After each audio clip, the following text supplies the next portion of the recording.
Look at the hand, 4 fingers and a thumb pressed in ink, except the 4th finger is wrong, it ends too soon. Somebody cut the top of it off, on purpose, with a knife in the cold as a promise. The man this hand belonged to used it to write. In the last months of his life, in a cell he would not leave alive, he wrote letters, he wrote his name, he wrote calligraphy so beautiful that the men guarding him kept the pages. And he started writing a book. The book was about peace. He never finished it, he wasn't allowed to. And when they were done with him, they took his body and they hid it, buried it somewhere unmarked on purpose, so that no one could ever come and stand over it. It worked. More than 100 years later, nobody on earth knows where he is. This is the story of a man the world filed under one word, assassin, who spent the time he had left arguing for the opposite, and of the 4 things that word was built to make you forget. Start at the end, because that's where the strange part is. March 1910. A prison at the tip of a Chinese peninsula the Japanese army had taken from Russia. In one of the cells, a Korean man in his 30s is racing a clock only his executioners can see. He is writing a treatise, not a confession, not a curse. He has titled it, A Treatise on Peace in the East, and what's in it does not sound like the work of a condemned man. It sounds like a blueprint. He has 2 requests for the men about to hang him. The first, let me finish the book. The second, let me die in white Korean clothes. The clothes his mother had sewn and sent. He gets the clothes. Hold on to the other request. Because here is the thing the history books did to him, and the thing this video is going to spend the next quarter of an hour undoing. They gave him a word, assassin, and a word is a very efficient way to make you stop asking questions. An assassin is an ending. You don't ask an assassin what he was reading, or what he believed, or what he was trying to build. You already know the verb.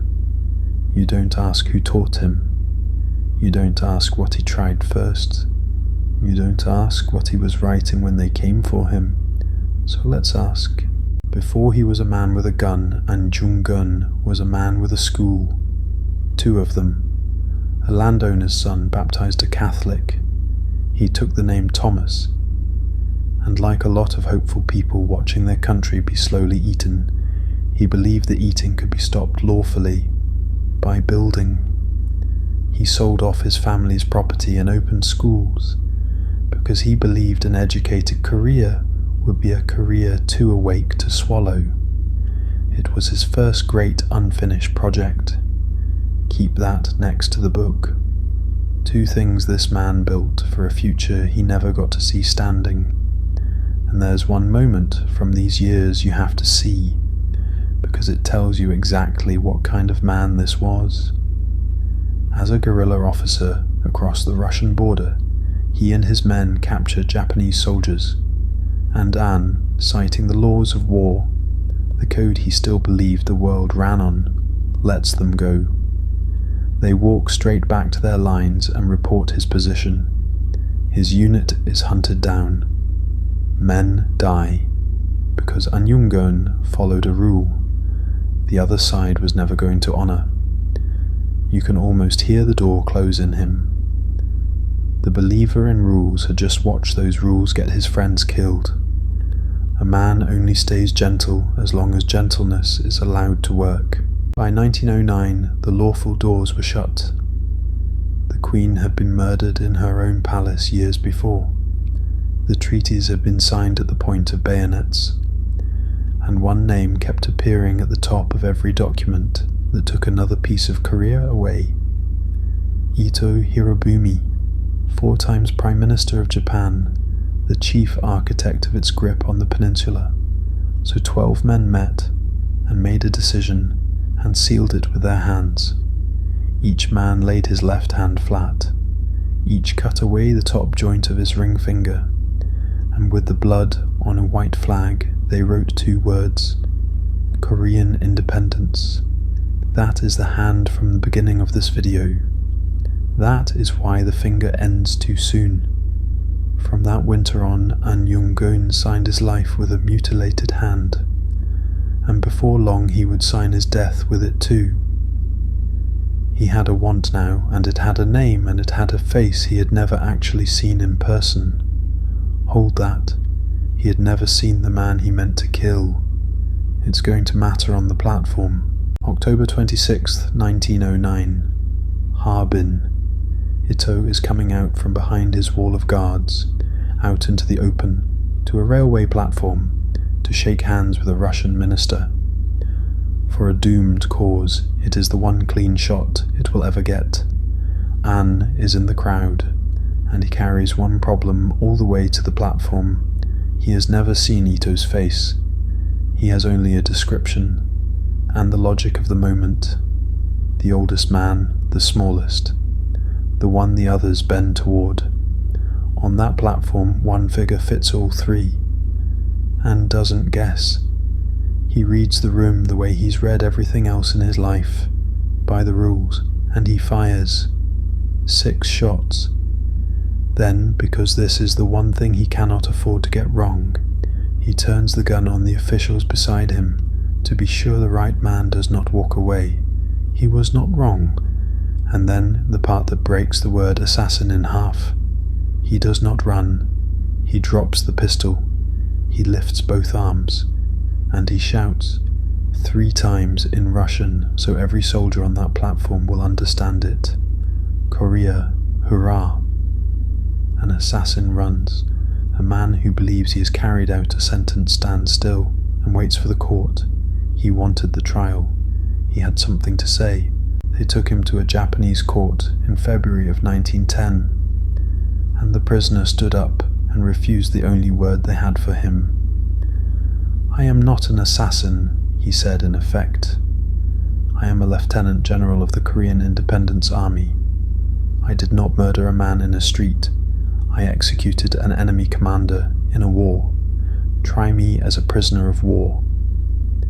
Then he read his reasons into the record, a long, calm list of the things he charged Ito with: the murder of Korea's queen, the treaties signed under threat, the soldiers, the silencing, the quiet theft of a nation's voice. And now watch why that one word mattered so much that an empire would hang a man over it. If An was a soldier, then there was a war. And if there was a war, then Korea was not a peaceful possession being gently guided toward the future. It was an occupied country fighting back. The whole trial underneath was never about a dead man on a platform. It was about a word. It was about which word would survive into the history books. He kept saying soldier. They needed criminal.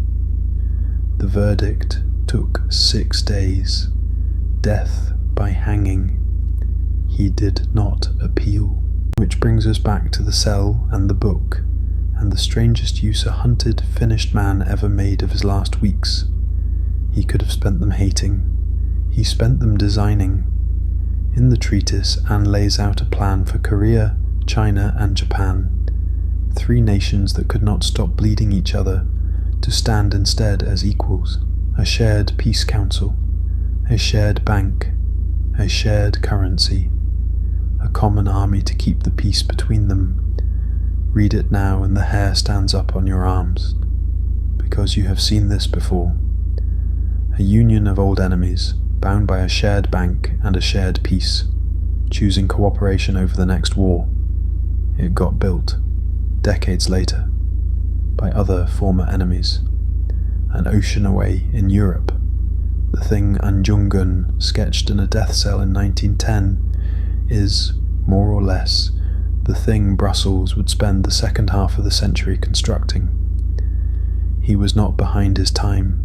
He was 40 years ahead of it in the wrong hemisphere, with a noose already measured. In that same cell he brushed a line of calligraphy the guards kept, written as educated Koreans of his day still did, in classical Chinese, the scholar's script of the age. It reads, "A day without reading, and thorns grow in your mouth. The believer in books, still believing with days to live, he asked for time to finish the treatise. He did not get it. On the 26th of March, 1910, with the book still open, they hanged him." It ends mid-argument, an introduction, a beginning, and then white space. One of the most hopeful documents East Asia ever produced stopped in the middle of a sentence, and then they did the last thing, and had asked to be buried in his homeland once it was free. Japan refused, and buried him in secret, in unmarked ground, specifically so that his grave could never become a place. Never a stone to stand over. Never a shrine, a flag, a reason. It worked. Korea was freed.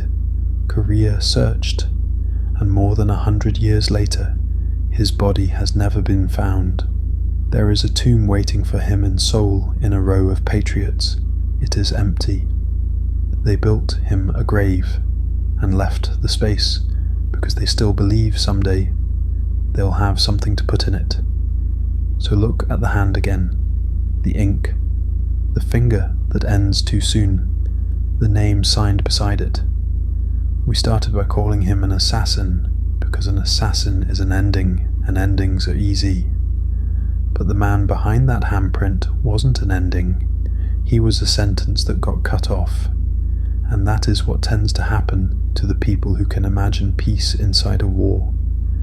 They are the first the war comes for, and power doesn't merely kill them, it hides the body, so the idea has nowhere to come home to.